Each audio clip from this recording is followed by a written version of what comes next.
This is Rock and Roll English. Real people, real English. Here's your host, Martin Johnston.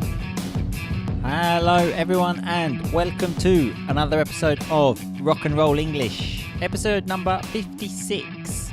Wow. So, regular listeners of the show will know that I usually speak to my friend Dan the Man. But today we have a special episode. So, Dan the Man is not here, which I think is good news, but maybe you don't. I'm not sure. But we have someone who is much more interesting, funny, and also famous. His name is John Peter Sloan. If you don't know who he is, because he's famous in Italy mainly, we explain it in the show, but he also has written many books in different languages, so maybe there is a book in your language. I will have links to it in the show notes anyway. So regular listeners will also know that I usually explain all the rock and roll English during the show. Sometimes I forgot to do that today. So the ones that I forgot, if you listen to the end of the show, I explain it there. So, that's fine. Anyway, as Mr. John Peter Sloan lives in Italy like me and is also English like me, I thought it could be a good idea to talk about things that we find a little bit strange in Italy. Because, as you know, I generally like to concentrate on the negatives in life. It's the only way. But I usually don't like to complain about things in Italy, because I've noticed that if you are not from that place, people don't like you complaining about it. For example, I remember once being in a group of Italians and they were all saying, "Oh, this city is terrible. I hate living here." So just to, be like everyone else, I said, "Yeah, the traffic's really bad." And they looked at me as if to say, "Well, why don't you fuck off home then?" And I thought, well, you were all complaining. I tried. What's the problem? So for this reason, I generally try not to complain. Please don't hate me for saying a few things in this episode, because just remember, I love living in Italy. I'm here through choice, but there are just some things I find a little bit strange. Anyway, one more thing. During this conversation with Mr. John Peter Sloan, we were speaking on Skype with no video. That doesn't sound relevant, but when you listen to the end of the podcast, it probably is. And speaking of the end of the podcast, remember, I will go through all of the rock and roll vocabulary, which you can find at rockandrollenglish.com. And there is also an announcement for next week's show. Anyway, I will stop talking now. Enjoy the show and happy listening. So, hello, Mr. John Peter Sloan. Nice to have you on the show. How are you today? Not bad, you? I'm very well, thanks. Much better now I'm speaking to you. I'm very honoured that you have accepted my invitation to come on Rock and Roll English. Esagerato, as the Italians say. That's exaggerated. No, it's definitely not exaggerated. So for anyone that doesn't know John, he's very famous here in Italy, and he does quite a few things. On my list, I have here English teacher, podcaster, comedian, author, actor, musician, and I even saw that you were in a rock band. So you were a rock star. Well, I wasn't a rock star, but certainly I was in a rock band, for 17 years. Oh, wow. Well, you must feel at home then on Rock and Roll English. Definitely, yeah. It's ironic because now I'm getting interest from certain record companies now that I'm 48. Wow. And I haven't, I mean, when I was a young rock singer, I didn't do anything really that important. Whereas now that I'm teaching English, all the record companies want to make CDs. So this is the secret to becoming a rock star. Start teaching English and then take up rock and roll. It's really weird, isn't it? It's just, I don't know. Exactly. But all of these things, I do not know how you do them, because I do two of the things, English teacher, podcaster, and I've basically got no time. So just give us some more information about, how do you do these things, and just some more information about you. Well, first of all, you might notice a connection between what I do, in that if I sing or if I teach or if I do podcasts or videos or books, it's always communicating to people. And like my thing is teaching English. So with all, and also I do stand-up comedy, but that's the same again. It's like, they're not really, they're all different ways of communicating. So I would say that they're the same thing. It's like when I used to sing, I used to communicate a lot with the audience between songs. And now, when I went into a classroom, I found it to be really similar because I had an audience and I had to communicate something. This time, not the songs, but the language. So I've never really, for me, it's been a very easy. For a lot of people, they seem really different. Singing in a rock band and teaching English in a classroom. I don't think they're that different, to be honest. Interesting. In fact, I actually agree with you there. I have never been in a rock band. It is my dream, but that is what I imagine it like. So the next best thing for me is teaching English, which is what I do. But obviously, John lives in Italy, like myself. And how long have you lived in Italy now, John? 25 years. Wow. So I've lived here quite a while as well. I think 6 in total. But as I'm sure you know, John, there are some not so great things here. There are many wonderful things like the sun, the beautiful people, the food, many things. But to enjoy these things, you really sometimes have to suffer.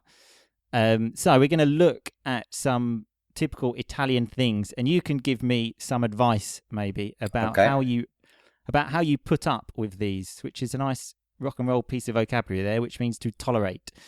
So I don't know how much you take public transport, John, but one thing that drives me crazy is when I'm on a bus and somebody says to me, "Scendi alla prossima," which means, "Are you getting off at the next stop?" Does this ever happen to you? I don't take public transport anymore.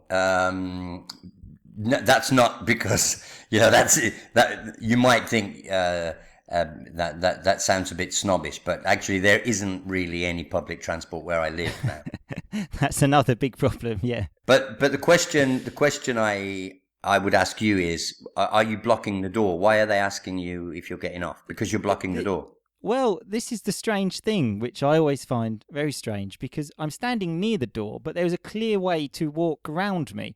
So when they ask me if I'm getting off at the next stop, I just think, well, why do you want to know? Well, I find it very strange. Listen, when you talk about public transport, I think that problem is really tiny compared to what a lot of the women go through on the buses and underground stations in Italy. And most of the complaints I've heard are on buses, and by women getting hassled. Yeah. Yeah, exactly. Yeah.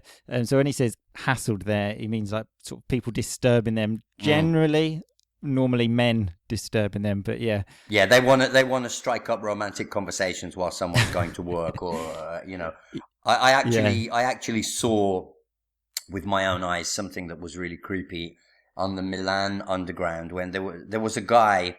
Some of these guys actually take advantage of rush hour, where everybody's kind of like squashed together, and I saw one guy who was just smelling ladies' hair, so which was just weird. I'm sorry, I'm laughing, but that is not funny. And I would like to say that I do not smell people's hair on the bus. Okay, just to make this very clear. But believe me, so I think, if I can survive a journey on the Milan Underground with just someone saying, are you getting off on the next stop, then I will consider that a successful journey. You're right. You've put that into perspective for me.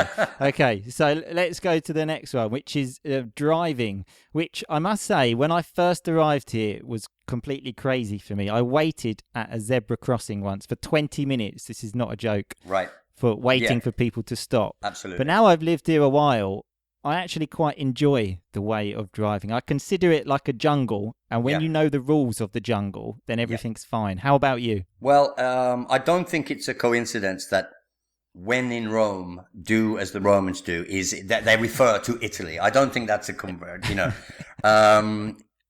let me put it this way. When I first came to Italy, when the plane landed, the Italians applauded the pilot. You know, they do that. That is actually on my list. Right. Okay. Of Okay. things to talk about. Well, we'll come to that later. Yeah. No, but it's connected because I thought when I first witnessed this, I thought Italians are afraid to die and they're really relieved that the plane is on the ground, and so they're applauding the pilot. But then I saw them drive. And I said, well, no, they're not afraid to die, or they wouldn't drive like that because, you know. But then I realized after some time that the Italians are really, really afraid if someone else is driving. This is the point. Okay. Sorry if I've answered a later point now. Anyway, you have to remember that Italians don't respect each other very much in public. This is the point. It's because Italy was divided for many, many years, and you know, a lot of the Italian problems you can find in this. It's every man for himself. That's what Italy is. Yeah. So you know, if an Italian has his children are dressed, you know, they have clothes, they have food in the fridge, they have wine.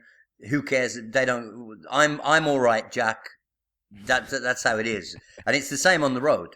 It's like I've got to get to wherever, you know, I've got to get to my destination. Get out of my way.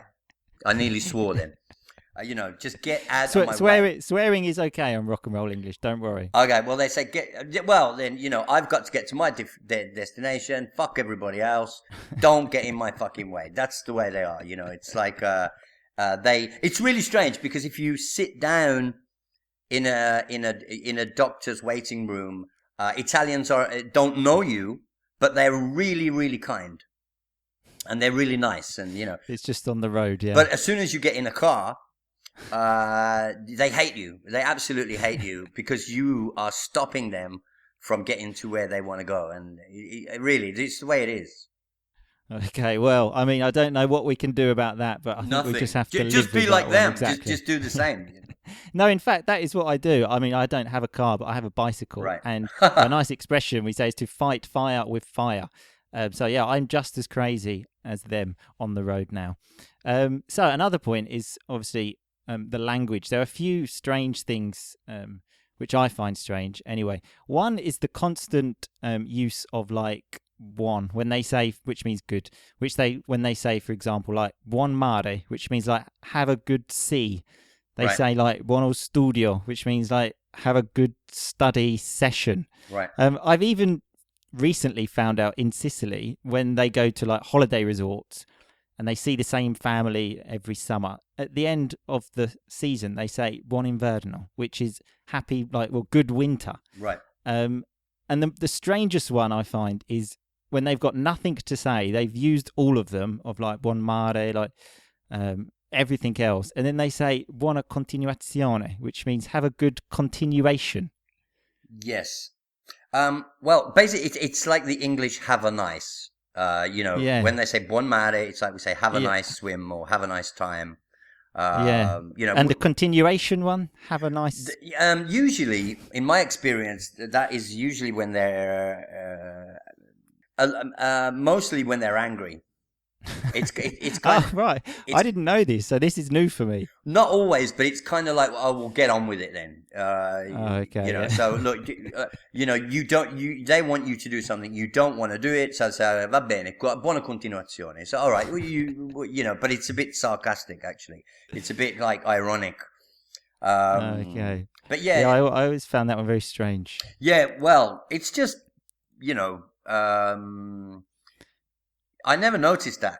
I think it's just them trying to be nice when they're not on the road. Yes. Well, it's like I said. You know, they are. I don't know. It's because, you know, for example, I hate the way they speak to barmen. For example, you know, they don't say please. Yeah, that's one thing I noticed actually. Yeah, and as an Englishman, that's really hard to accept because I'm probably over nice. I remember saying, because in England I would say to a barman, "Could I have a beer, please? When you have time." That's like being really nice and respecting someone. When you've got a minute, I'll have a beer, please. If you say that in Italy, they get offended. They think it's like you're trying to insinuate that they don't work. and I remember like I said that in Italian, and I said una birra quando hai un attimo, and the guy's looking at me and said, "Well, I'll do it now. Well, I can do it now." And I said, "Well, I think." But then I got, the way he spoke to me, I said, "Well, fucking do it then. Well, do it then. Where's my coffee? Why are you standing there talking to me?" The lesson here then is just don't be nice. No. That's not my lesson. I will die saying please in Italy. I don't care. I will die with you. Don't worry. No, because they say, I go to a bar with an Italian, and I will say it for the Italian. If he says like "fammi due caffè," because they say "fammi due caffè," which means make me 2 coffees. I will I will add please. I will add it for him, because I don't like it. It's just like there are 2 things. Exactly. There are 2 things that I've adopted. I have become Italian to be, to survive in Italy. But 2 things that I will never ever accept. One of them is not saying please when you ask for something. I just won't. I can't be Italian that way. And what's the other one? Queuing, mamma mia. Tell me now if you're going to ask me about queuing. If you're not, I'll talk about it. Otherwise, I'll wait. I actually haven't got that on my list. I don't know why. I really hate the they try to jump the queue, and for them it's a victory, and they don't like queuing, and I really hate it. I hate that because it is like disrespectful and. Yeah, it's just chaos. I never know where it starts, where it finishes, and just so you know, the queue. For the listeners, is like the line which you wait in when you're waiting at the bar or whatever. Yeah, well, in American English, it's line, isn't it? They say line. Yeah, exactly. That's why I wanted to clarify, because, there might be some Americans listening saying, what the hell are they talking about? So, we have to be clear for everyone. Right. But speaking of the language, there is a very particular thing which I have seen you do, which I would like you to tell, the world about, the Italian obsessions with the balls. And when I say balls, yes, I do mean testicles. Right. Because they have a very strange thing in Italian about this. I think, Italian men, for us, are pretty obsessed with the whole genital area anyway. They actually have Italian gestures to indicate dimensions and size. And I remember I was working with an Italian comedian a few years ago, and he was really kind of like, he could joke about himself, like most comedians. Mm-hmm. We were on a beach in Greece, and he went there was no one else on the beach, so he went into the water naked. He took his trunks off and said, well, there's no one around. He went in naked too. And when he came out of the sea, I looked at him and said, oh my God, the water must be really cold. Which was just a stupid joke. And he didn't speak to me for a week. Seriously, I'm not joking. He got really, really offended. And it's like, the genitals and the balls, and, they have all kinds of gestures for the male and the female genitalia. And the balls are the most precious thing to them. It almost as precious as football to an Italian. The balls. Well, there's a link there, isn't there? I just exactly realized. There is a link. That's maybe what it is. Then they just like to see balls being kicked about for 90 minutes. I don't know. Anyway, it's they use balls, palle, all the time when they speak. And so at the beginning, I was trying to make sense of it because if you are without balls, then you're a coward. Mm-hmm. If you are one ball, say una palla, then you're boring. You're heavy. Due palle, I'm going to give you 2 balls, which means that I'm going to hit you. I'm going to beat you up. If you stay on someone's balls, then they don't like you. So they say, you stay on my balls. That means I don't like you. Tu mi stai sulle palle. You are in the middle of the balls. If they say that to you, it means you're in the middle of the balls. You're not welcome. You have to go. And they will say, fuori dalle palle, go out of the balls, and then the balls spin. If they say my balls are spinning, that means that I'm getting angry. So you have to go out of the balls. If they say my balls are falling, that means now I've had enough. and then the balls fall and they smash and they break. And so if you break their balls, that means that actually Americans know breaking the balls because of course, yeah. No, but it was actually introduced by Italian Americans.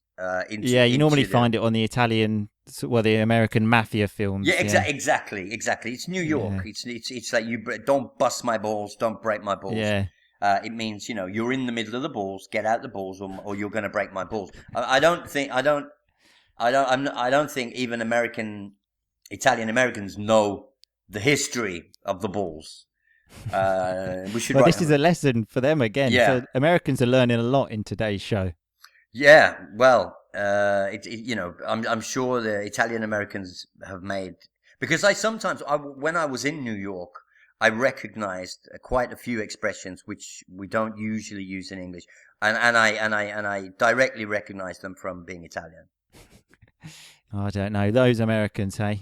Oh well, don't get me started on the Americans. Not at the moment. I actually like America. I've been there a few times. It would be interesting to go there now. Of course, yeah. With Mr. Golden Cheetos. Oh yeah, of course, yeah. But before we go into that topic, because I think that's quite a large topic, there's one more thing I would like to ask you, which I just cannot get used to here, which is the eating times. Which, I mean, it's fine for me. I will eat dinner when I'm hungry. It's this. Right. But here there seems to be a law that you cannot eat dinner before 8 p.m.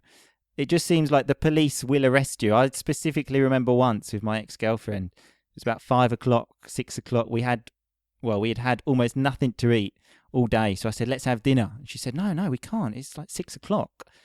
She said, let's have a snack, then dinner. And I said, well, I'll still be hungry after the snack. So why not dinner, then snack? Right. And it was just like not acceptable. She's like, absolutely no. So how do you manage this? I don't care. I've never subscribed to their. You're right. There are laws in Italy. They're not written anywhere, but every Italian knows these laws. And one of them is I order cappuccino after sushi. I don't care. Wow. Yeah, I know. And I've been refused. Tuna and pineapple pizza, which is the most popular pizza in England. They won't make it here, even if they have the ingredients. They would rather lose €10 than be seen making this kind of pizza. As far as the times go, I don't care. It's like I always said, Italians are generally not snobs. They're not snobbish, except on food. They become real snobs. In Malta. There are some restaurants in Malta with a sign in the window saying no Italians, because they just can't stand the Italian. Really? Yeah. Because the Italians would actually taste their pasta, get up, walk into the kitchen and insist on cooking for them. And the Maltese are sick of it. And so they don't want them in there anymore, because they're just, about the times, I don't care. I live in Sicily like you, and if I'm around in my car and I get hungry at 3 o'clock, it's a real problem. It's a real problem because you can't get anything anywhere unless I know. Unless you eat bar food, and bar food is horrible. It's always like stale shit pizza, horrible pizza, which Yeah, in fact, I often say it's the type of food you would give to like a pet.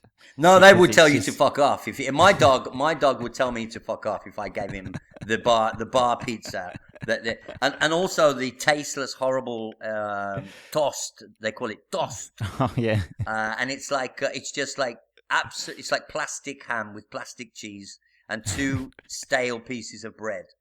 Nah, man, it's horrible. You can't get anything decent to eat outside the hours that they stipulate. I agree. Which is why I was happy that they opened the McDonald's now, because all right, McDonald's isn't the best food in the world, but at least I can eat it when I want. But if you go to McDonald's at 3 o'clock, you're the only fucker in there. And in fact, I normally do my weekly shopping, because the supermarket's always crazy. So I normally go on a Sunday at about 1:30. Right. And there is just absolutely nobody. Yeah, but not even the person on the till. That's a problem. Yeah. Yeah, but obviously we have to try and look for these advantages where we can find them. Yeah. But you have to resist, though. You have to resist. You shouldn't become Italian in every way. Exactly, yeah. Certain things I will eat when I want and what I want. And if I want cappuccino after a pizza, I'll have it. I don't care. Exactly. We need to stay strong, John. Well, at least some things, because I famously talked about and it's a true story. I did, after a year that I was here, put a dab of ketchup on not pasta. On tagliatelle, white truffle pasta. Yeah, I'm from Birmingham. You know what I mean? It's like I have absolutely no code at all with food, and it caused a big scene, and I'm glad it happened. Well, I got I talked about it on TV. Exactly. But I'm sure you agree with me, John. We do love Italy at the end of the day. There absolutely are these things, but obviously we love it really. Well, I mean, we could make another podcast about what I don't miss about England, couldn't we? Oh, of course. Yeah, much longer. Yeah, but I mean, of course. I mean, it's still, in my opinion, the best country in the world to live in. I would never leave Italy, personally. Yeah, certainly not to go back to Birmingham anyway. Yeah. I mean, there's absolutely nothing in Birmingham. I don't miss it at all. Absolutely not. Where are you from? I'm from Essex. Oh, right. Just outside London, yeah. Yeah, you sound a bit like Russell Brand, actually. I was thinking. Not quite as good looking, but yeah, probably voice, yeah. Well, then you're lying. Well, your profile photo looks quite nice. Okay, that's good. I look good in pictures. Yeah, me too. Yeah. Well, anyway, thanks a lot for your time, John, and discussing these things. Right, it's been a pleasure. Anyway, thank you very much. Okay, thanks a lot, and we'll see you soon. Okay, cheers, mate. Okay, bye-bye. Bye-bye. So that was Mr. John Peter Sloan and me speaking about some of the strange things about living in Italy. I know we have a lot of Italian listeners, mainly because they're my students and I tell them to listen. But I hope we didn't offend anyone because, as we both said, we absolutely love Italy. Anyway, let's have a look at some of that rock and roll vocabulary. Some of the stuff, obviously, I mentioned in the show, like the phrasal verb put up with something. If you remember, I asked John about how he puts up with these things, which means to tolerate. But John used a real piece of rock and roll vocabulary when I asked him about taking public transport, and he said he didn't take public transport, and then he said... You might think that sounds a bit snobbish. The word snobbish there is fantastic. Obviously comes from the word snob, which is quite international, I think, but the ish part on the end is really rock and roll. We add this to adjectives just to mean a little bit. So in this case, he was saying you might think that sounds a little bit snobbish. But as I said, we can do it for all adjectives. You can even say, I'm hungry-ish, just to, have a joke. We had the word hassled, which I explained in the show, which is when someone sort of disturbs you, gives you problems. That was also in last week's show, I believe.